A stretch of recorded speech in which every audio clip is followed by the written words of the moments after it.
do you do? This is my podcast and it's just for you. It's called Ted Talks and it's a load of shite, but I hope you enjoy it because I've kept it light. It's 30 minutes long and all about Teesside, the people, the places and the Boro pride.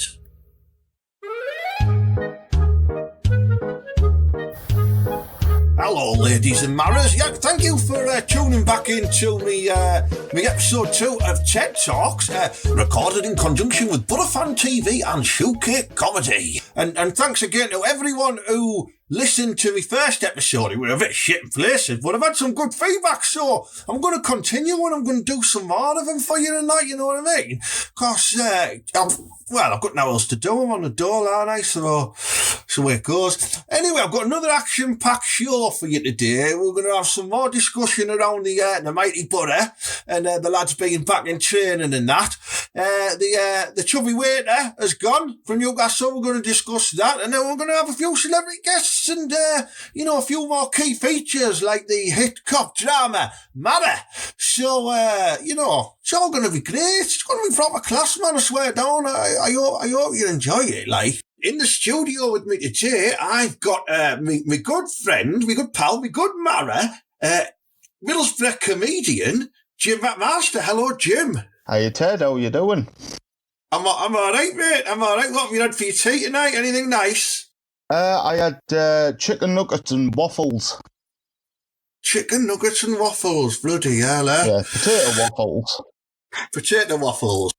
Yeah, not the American waffles, you know. Not the ones you treacle syrup all over. Not them ones. Not them ones. No, I'm not fancy. Good. It'll taste shit on your potatoes as well, won't it? Well, anyway, mate, I thought we'd have a little chat about the Boro last week. They're back in training. You're a big Boro fan yourself. I am, yeah. Did you see the footage of Woody leant against the wall, just watching them all like a pervert doing squats and stuff like that? Yeah, he looked like one of the lads that used to hang around our school. I say lads, but he was like a 55-year-old man. All right. Was that the one? No, I was going to say that's the one you used to go out with, isn't it? But no. We won't go into that. No, those were just rumours. All right, you just used to walk into school and hold your hand. Right, okay. So it got me thinking, right, when I was at school and I used to play football at a very decent level, and, I did play against Woody a couple of times, and, he was fucking 6'3" from the age of 12. He's one of them. I remember getting in the shower and looking down going, bloody hell, he had pubes. I didn't get mad until I was 23. So anyway, I'm digressing. We're talking about some of the. Did you used to do like shuttles? Where you run to like a halfway line and back again. Yeah, that's it.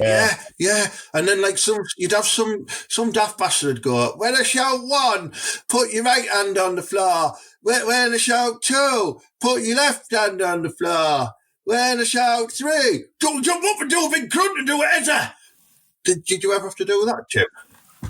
I did, but what I used to do was I'd do a couple and then I'd feign an injury and then just sit out and watch everyone else sweat like maniacs. It's a good technique, that, yeah. It is. I'd run a little bit and then go, oh, my calf. Oh, no, I've felt something twinge there, and then go sit down and then just watch everyone for the rest of the afternoon. I used to do the exact same thing on the bleep test. Mm-hmm. Yeah, same with the bleep test as well. Yeah, the bleep test. I know they're horrible, weren't they? As soon as it got to level 2, I was blowing up my arse, so I was looking for excuses. Like there's a wasp, something like that. Level 2, that's piss poor. I'm fat as fuck, and I can do level 2 now, Ted. That's embarrassing. Yeah, well, I reckon I can get past level 2 now, Jim. You know what I mean? I've got athletic calves. And I'm used to being chased for the ladies, so I've built up my endurance over the years. I reckon if I'd have put the effort in, I could have got to at least level 14, because there was no on me, Jim. I was like a whippet. I used to live off turkey dinosaurs and my mum's tit. That's the only thing I had in the house to eat and drink.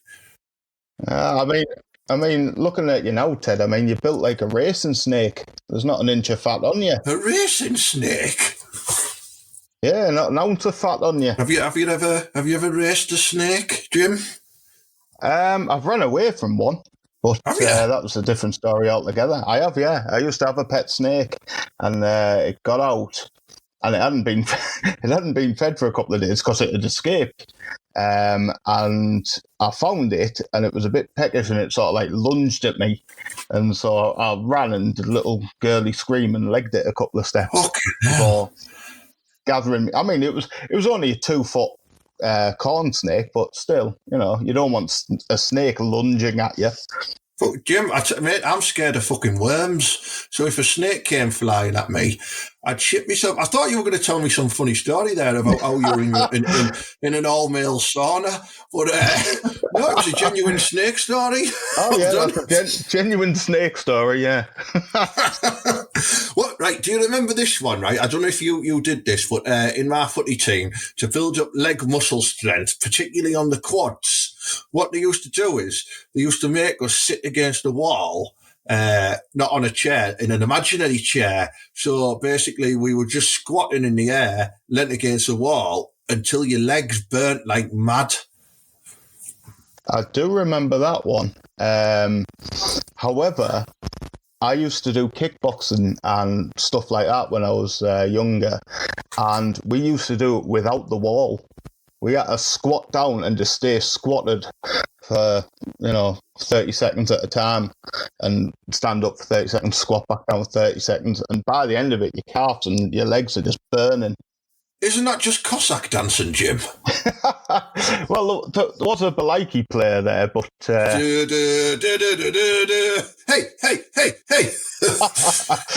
You should have stuck at it, mate. That looked great on stage for your sets. That's just coming on stage to Rasputin or something. It would have, but I don't really fancy wearing a big, heavy, bear hat on my head, because it's quite hot under the lights. I've seen your bushy do as well, mate. So the last thing you want's a hat on top of that, mate. Exactly. Well, anyway, I suppose what I'm getting at is it looked like the lads were trying hard in this training for a first few sessions back, and I was impressed. And then somebody put something online of saying, welcome to the Boro, Robbie Keane, and there was a picture of Robbie Keane and his bird. And his bird's a right tasty bit of flange. Did you see her? I didn't. But now that you've mentioned it, I'm going to have to look it up. Look her up, mate. Look her up. Honestly, I hope she's going to be at them Boro matches, because I'm going to be proper staring at her naughtily with my daft eyes. Well, I mean, is she better looking than Mrs. Carambo? Do you remember her? Oh, what was she? Adriana? Yeah, Adriana, the Wonder Bra model. A Wonder Bra model. Oh yeah, I remember. I seen Christian Carambo, and he was shopping around House of Fraser with her in Boro, and I was testing out the latest dupe, because I like to smell nice and fragrant for the ladies, and he walked past me, and at first I thought it was Aswad. Because I wasn't too clued up on who Christian Carambo was, and I just seen the dreadlocks, and I suppose a bit stereotypical of that, me, isn't it? But that's how I roll. And then I seen this nice bit of fluff behind him, and I recognised her from the bra adverts instead of him, and I should know who he is because he played for the Boro. But yeah, she was well nice. So I followed him. I followed him all the way down to the Ben Sherman department, and Christian Carambo bought 2 shirts and a nice pair of shorts. Oh, that's good of him. So, did you get the restraining order lifted eventually, or? I did eventually, yeah. And I moved on to Nick Barmby's wife, and then they sold him. So anyway.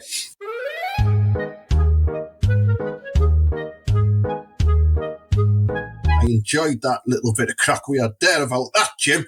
And, another thing that made the news last week, which really made me piss my pants with laughter, is those silly Geordies have let one of the best managers in the world kept that club afloat on a budget no bigger than big fat Julie's doll, and he kept him in the Premiership on that.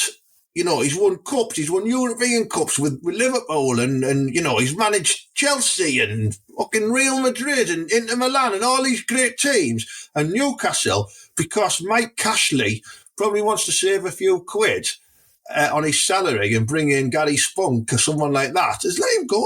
That really tickled my feathers, that, mate. What do you think about that? Yeah, they have a habit of shooting themselves in the foot, them, don't they? I mean, let's be honest, they're fucking stupid. You know what I mean?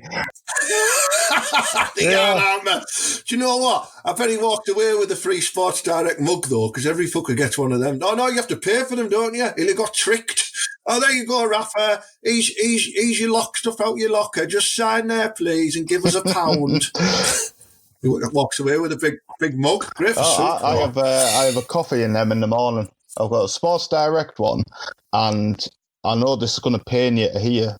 I've got a Newcastle United one. However, that's just because my wife's a Geordie, you see, and I don't even touch that one. I won't have anything to do with that. I don't even like having it in the cupboard. Have you never thought about curling the shit out in it? Well, she tends to drink out of it, and to be honest, she can leather as our wife, so I just don't think I mean, like I say, she's a Geordie, so, you know, they start them drinking on the Brunel up there at like 6 months old. They wean them on it. Right, yeah. Yeah, well, that's fair enough. I mean, she's handy with her fists, you know, like all Geordies, you know. They're like that, you know. Has she ever knocked a large animal out? She did once punch a pony. She couldn't get near the police, or someone had already decked that. But there was a pony in the field after they lost to Sunderland again. So she sparked a pony out. That's good. You know what I mean? Yeah. I once did a suplex on a Shetland pony, and I tried. I couldn't lift it. You know, deceivingly heavy. Yeah. Well, they've got a low centre of gravity, haven't they? Yeah. So I just pulled its hair. So Rafa's gone. Gary Spunk has been linked to the Newcastle job. Gary Spunk, the man who uses one agent for all his transfers, who's just been sacked for that very reason. Him and Mike Tashley are going to go very well together, aren't they? Yeah, I don't know how much I can say on this, but obviously, you know, there's something dodgy going on with the pair of them in there. You know, Gary and his agent, and of course, you know, Mike actually, I mean, he's got to be the most hated chairman in the Premier League, hasn't he? When you said something dodgy going on with them, I thought you were going to say like they were bumming or something like that. Well, you never know. You never know these days, Ted. Maybe that's how he got the job. Maybe Rafa wouldn't put out. Possibly. I mean, he's always struck me as a man of distinction, Rafa Benitez, you know, so maybe he wouldn't put out, but Gary would. It's a good thought, anyway. Right, well, thanks for that, Jim. Okay, we're now going to have a look at this.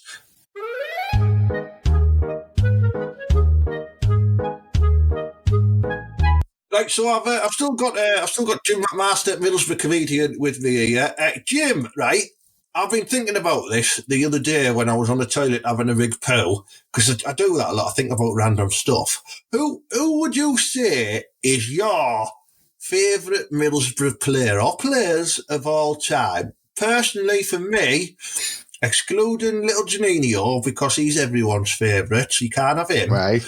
I was a big fan of Vladimir Kinder, because I liked he had a proper good left foot on him, and I liked his little dark curly pervy thing he had as well. He looked a bit like Lovejoy to a certain extent. I quite like that. Well, man,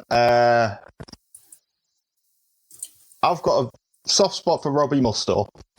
I think he was a brilliant player for us. Absolute bargain as well. And also, I've got to say, Gary Pallister as Big well. Big Pally. Yeah.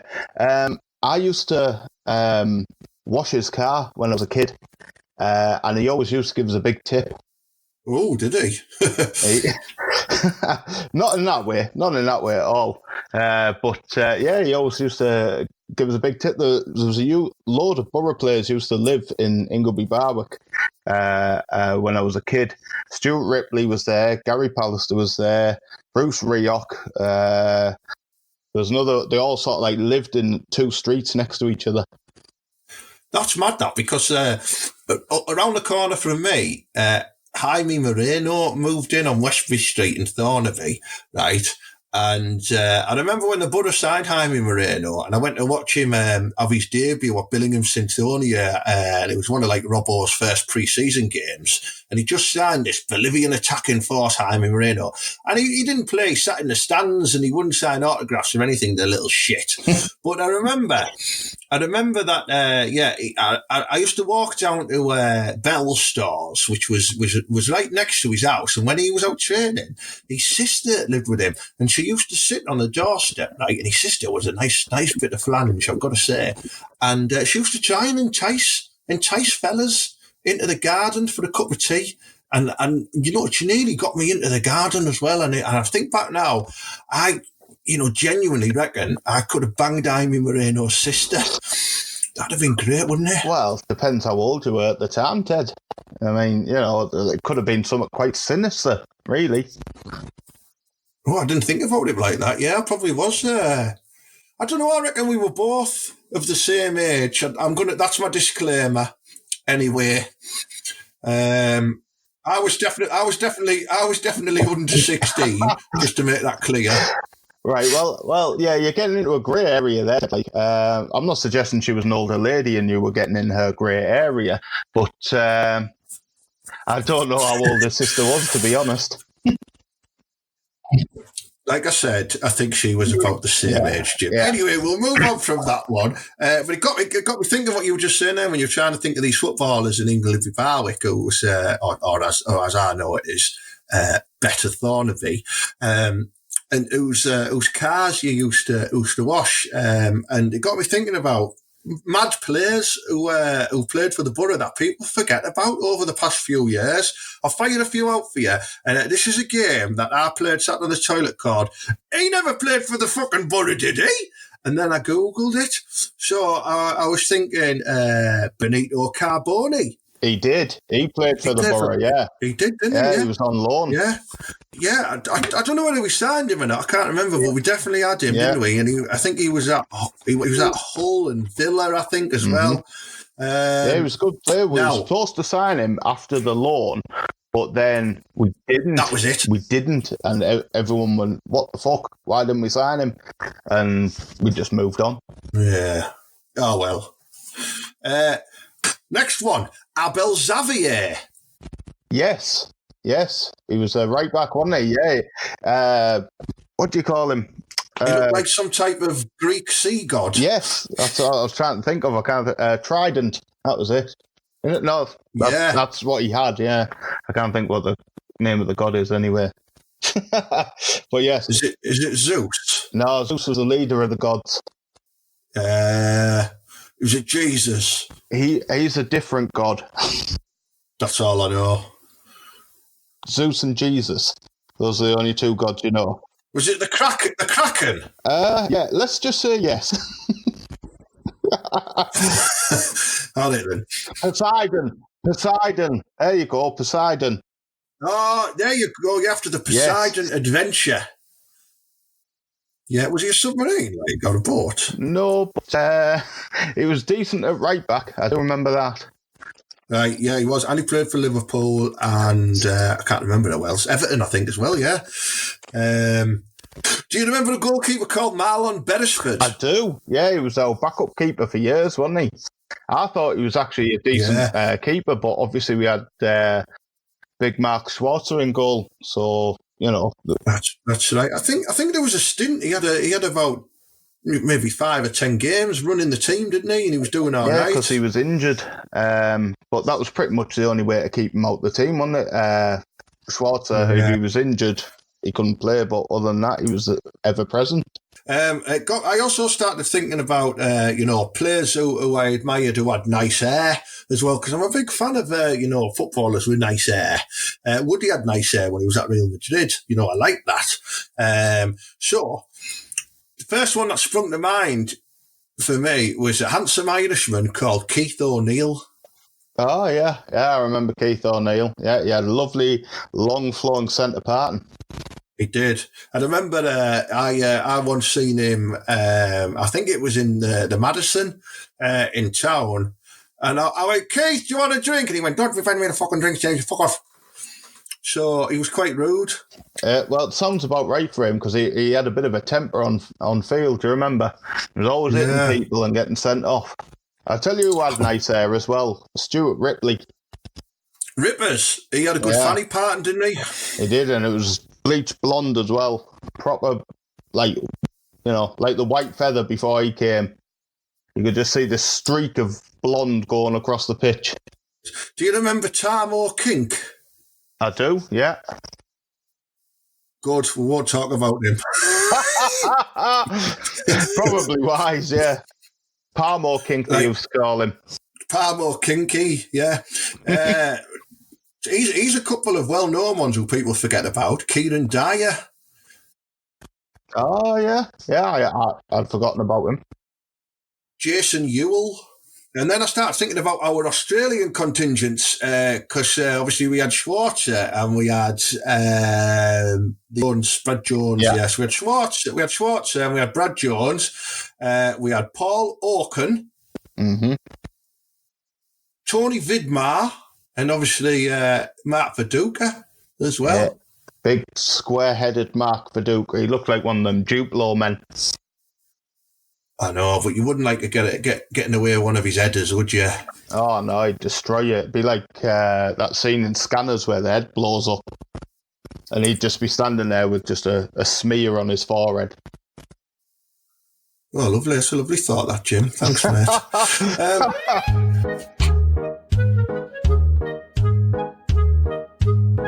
It wouldn't surprise me, right, if Keane uses some of his Irish connections to bring in some good young Irish players, and it wouldn't surprise me if Woodgate pulls some favours in off, some of his famous footy friends as well, who are managers, because he's played with them all. So I reckon we might get either some bargains or some good loans this season, and I think that's what we need because we haven't got the money to spend big. No. Touch wood, we're going to have a successful season. I think we will. I think we'll have a good season. Quickly before you go, then, Jim. Yeah. Who's your favourite pop band or pop star? My favourite pop band are The Who. Not a fan myself. I like a couple of the songs, but I much prefer the music of the Out of Your Brothers, to be honest. That is quite stylistically different there, Ted. Yeah, or Aqua. Yeah, I think we both know why you like Aqua. There's one reason, isn't there? One reason alone. What, Barbie Girl? Well, yeah, obviously. Yeah. You've got to admit. I mean, yeah. It's a nice bit of flange, Jim. It's a nice bit of flange. Well, I'm glad you shared with me that because what I did was I went and took my music microphone recorder around a load of my celebrity friends' houses because I'm well connected, man. I know some celebrities, and I asked them what their favourite pop bands of pop musician is. I can't use the right words at the minute, but I asked them who do they like music-wise, and this is what they said.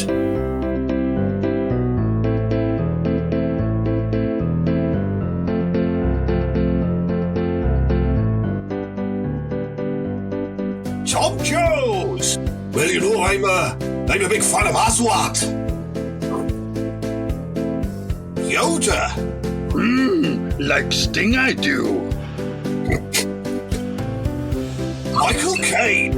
Well, I'm quite partial to a bit of Phil Collins, if you'd like to know. Keanu Reeves. Well, I like Kylie and Jason. Prince Charles. One likes to listen to some ABBA now and again. Christopher Walken. Listening is not exactly what I do. I like to rub the record up and down my vest. Jeff Goldblum. It's all about the prince for me. All about the prince. C-3PO. I like Kajagoogoo. Alec Guinness. Oh, well, as I am a spiritual being, it's got to be All Saints for me. Dustin Hoffman. Yep, devilly steps. Yep. Clint Eastwood. Well, I like Jackson 5 or 5-star. With some interesting choices there from our celebrity music panel.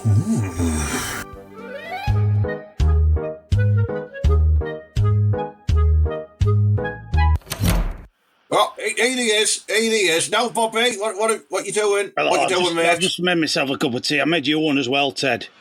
Oh, you made me one this time, you fucking arsehole. It was hard work last week, wasn't it, trying to get a cup of tea out of you, you tight-ass Yorkshireman? I thought, seeing as you're doing this show, you might need to wet your mouth a bit, so I thought I'd make you a cup of tea. I mean, you can't say fairer than that, can you?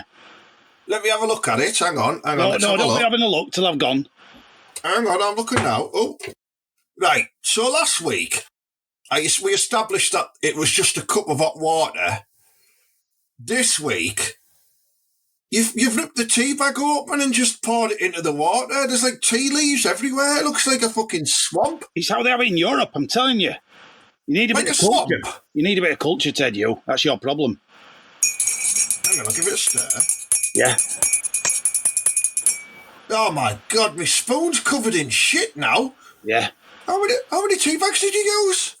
Just 3. Fucking 3 tea bags? Yeah. Mate, I don't have a tea bag budget, you know. I've got like 7 tea bags that's got to last a week. Ah. Oh, Mum works at Tetley's. She gets like freebies, and she, and like, I've got to make them last. Know what I mean? Listen to me, sunshine. You're doing this podcast. How many hits have you had? How many views? How many listens? What's the stat? Hundreds, mate. Hundreds. I've got people in Dallas listening. I've got people in Australia. I've got people in Grangetown. You know, there's a wide diversity of listeners. Diversity. Speaking of diversity, I'm off to Lou. Right, all right, but listen, we'll try this again next week, because I know you don't want to be part of the show today because you're a bit of a dickhead. So next week, I want a proper cup of tea, all right? All right, I'll make you one. Maybe I'll get you some biscuits, shall I, and some marshmallows, something like that, eh? That'll be lovely. Bobby, that will be lovely. You'll be earning your 5% then, mate. Oh, yeah, whatever. Right, I'm off. Right. See you later. Good luck with your whatever this is. Have a good one. Right. Cheers, Bobby. See you, mate. Bye.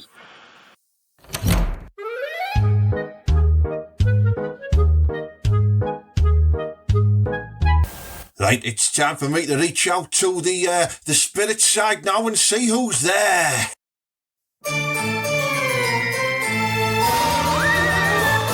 It's time for me to conjure up a spooky guest to interview. Who will it be? Just wait and see. There might be a massive dickhead. I'll ask them stuff and I'll get their thoughts, but it'll probably mean no to you. Who gives a shit? Just listen to it. It's just a class impression.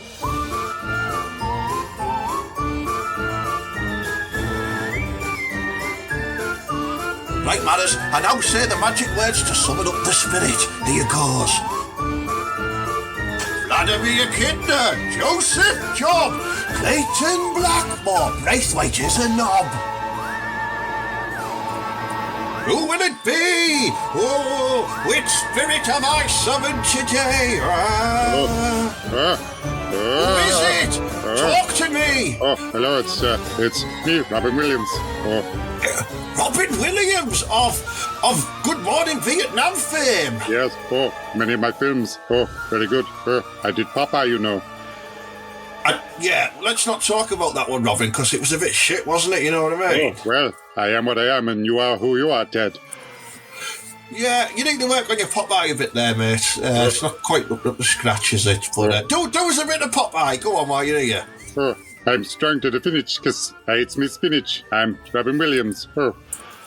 I can imagine you're a bit rusty now you're dead, so we'll let you off with that. Anyway, how are you doing? How are you doing up in heaven, Mara? Are you enjoying it? I'm entertaining the masses. Happy at that. Yes. Oh.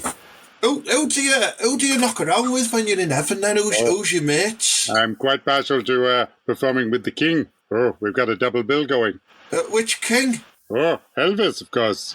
Oh, right. Oh, right. Sorry, mate. I thought you meant like King Solomon or King Henry VIII or something like that. I don't know. There'll be lots of kings in heaven. Yes, that's correct. Oh, yeah, you're right, Ted. Oh.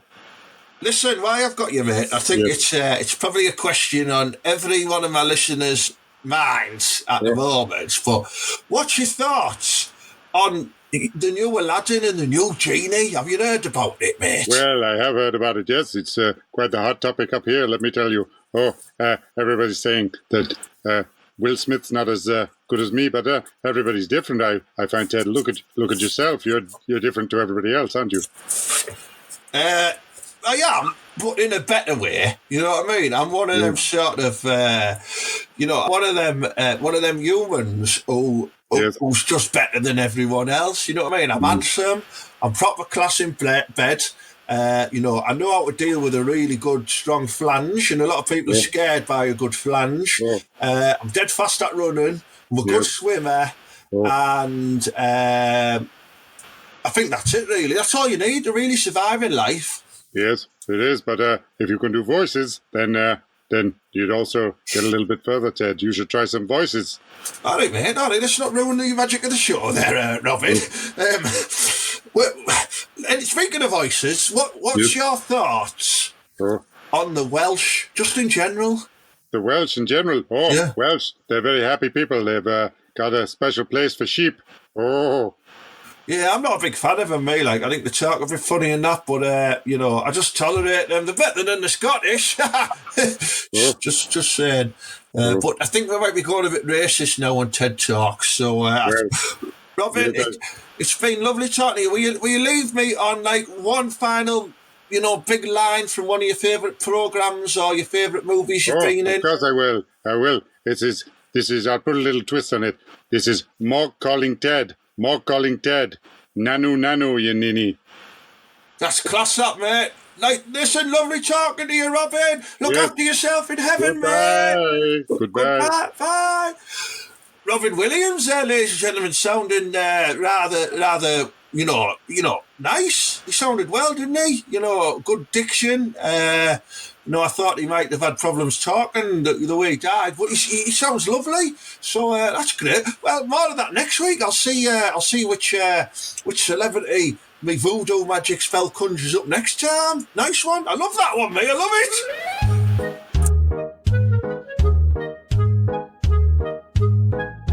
Right, you'll probably remember from my last week's episode where I introduced you to a new cop drama called Mara. It's set in a dystopian future on Teesside where sunbeds and sunbed shops are classed as illegal activity, and Officer Mara is enforced to go down and investigate anyone who is operating illegal sunbed activity. In this particular scene, he's been called to a sandwich shop in Billingham that is operating illegal sunbed activity, but it's also apparently selling those little sachets that you rub on and they make you go all tingly and get a tan and that. But it's an illegal substance in there, and when people are putting them on, they're hallucinating and are doing crimes. So, this is this week's Mara. One man, one Teessider, one cop, determined to make the streets of Teesside safe again. Mara.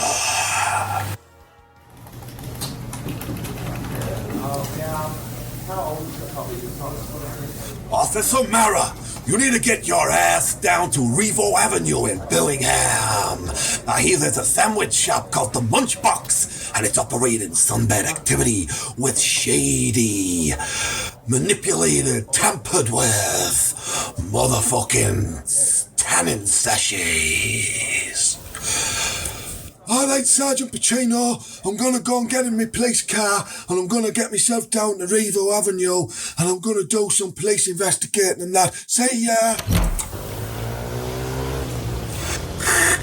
10-4, I'm outside of Munchbox Sandwich Shop on Revo Avenue in the Billock area, and I'm going to go in now and I'm going to go and have some words with, there's a very tan man in there, and I think that he's the one knocking out the illegal sunbed sachets and that. Right, I'm going in here to go.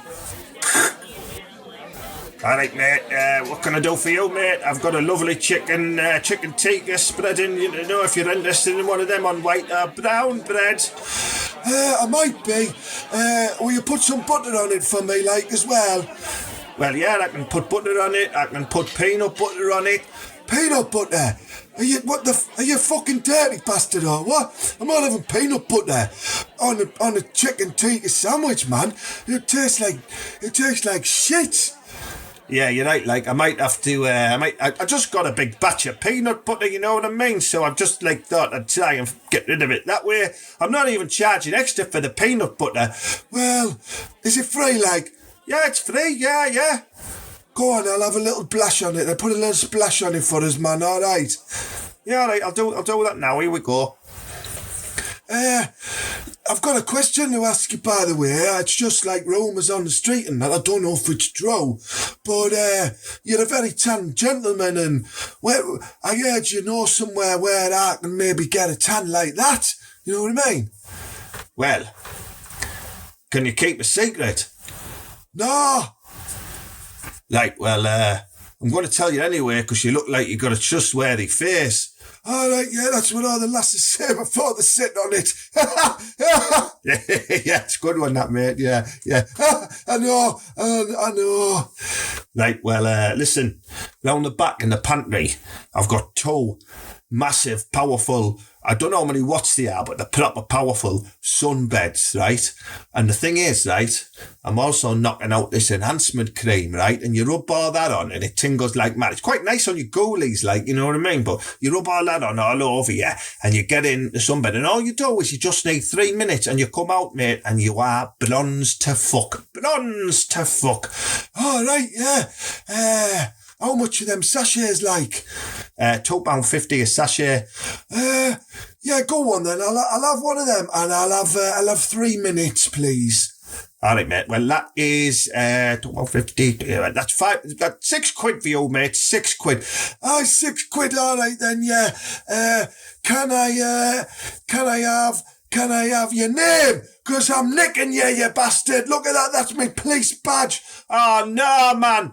You tricked us into doing sort of sunbed dealings when I didn't even know you were a copper and that. I know. I'm undercover, Anna.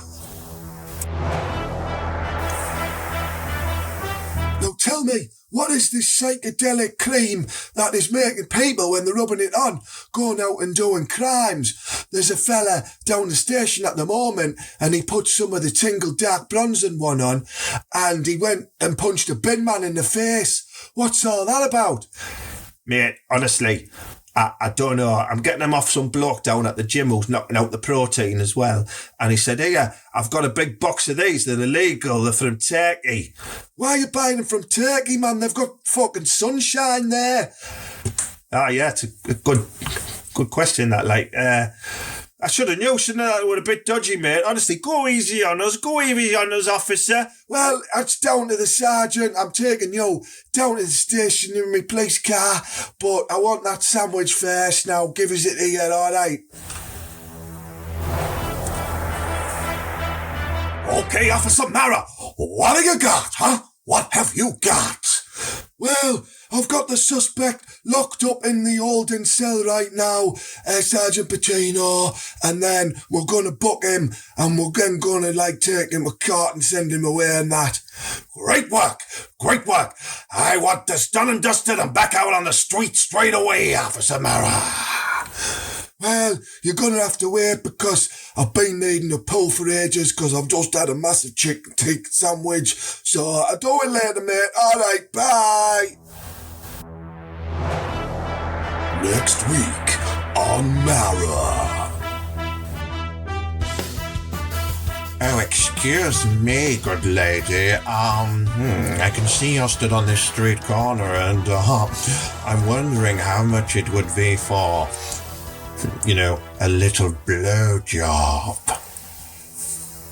Yeah, you're nicked, mate. I'm undercover. Oh, but you look so convincing in that lovely long blonde hair and small frock. Yeah, I know I do, but I'm an undercover cop. How much you offering, by the way? And there we have it, ladies and matters, another exciting episode of Hit Cop Drama Mara. And I'm gonna knock up these scripts and I'm gonna send them off to all the big TV channels. And I reckon someone's gonna be all over it. And I can imagine Todd Carty from Mark Fowler EastEnders fame playing Mara. But we'll see how it develops because I'm not going to cast anyone just yet because we've got a few more episodes to get through over the coming weeks. So I hope you're enjoying it anyway.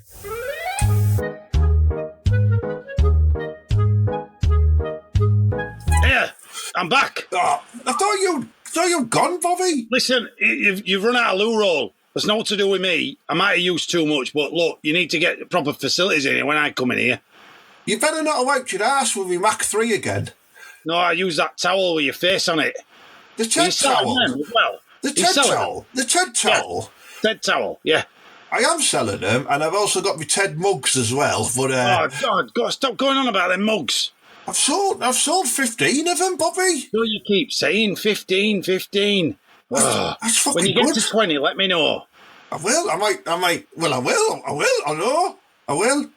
Speaking of which, do I get a freebie or what? No, because your cups of tea need to improve before you get a free mug, mate. All right.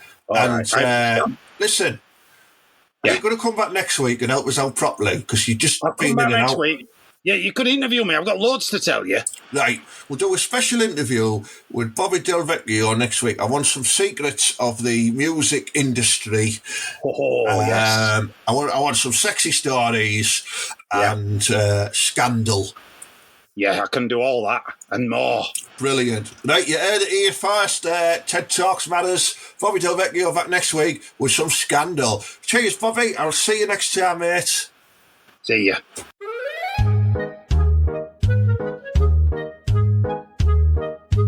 Right, Jim, thanks for joining me on my podcast. Quickly before I let you go, because I know you're dying to get to Burger King, have you got any gigs coming up in the area or, any announcements or anything like that? On the 2nd, I'm in Peterborough for Pearface Comedy.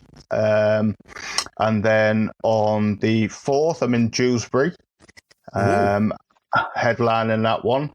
And on the 5th, I'm in Wakefield.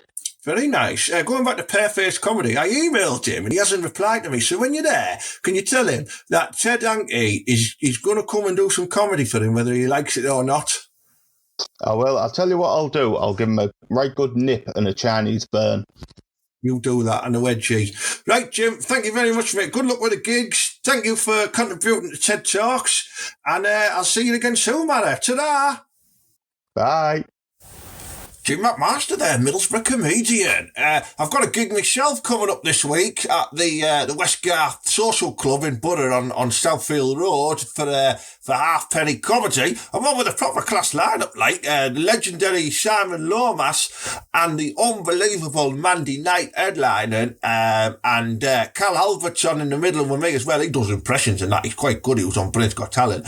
And then you then see Dean's Mowers, who's as mad as a clown's cock. It's going to be a good gig, so just go to the Halfpenny Comedy Club on Facebook and that, and just click the ticket link and get some fucking tickets and that, you know what I mean? It's this Friday the 5th of June, by the way, anyway.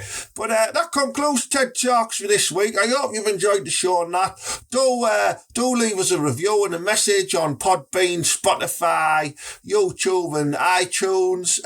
And you can also click the link to go to a website called Coffee, where you can buy me a coffee. And please do, because like I said, I'm on the dole and I'm proper fucking skin tonight, you know what I mean? So until next time, manners, keep it moist. Nice one. See you later.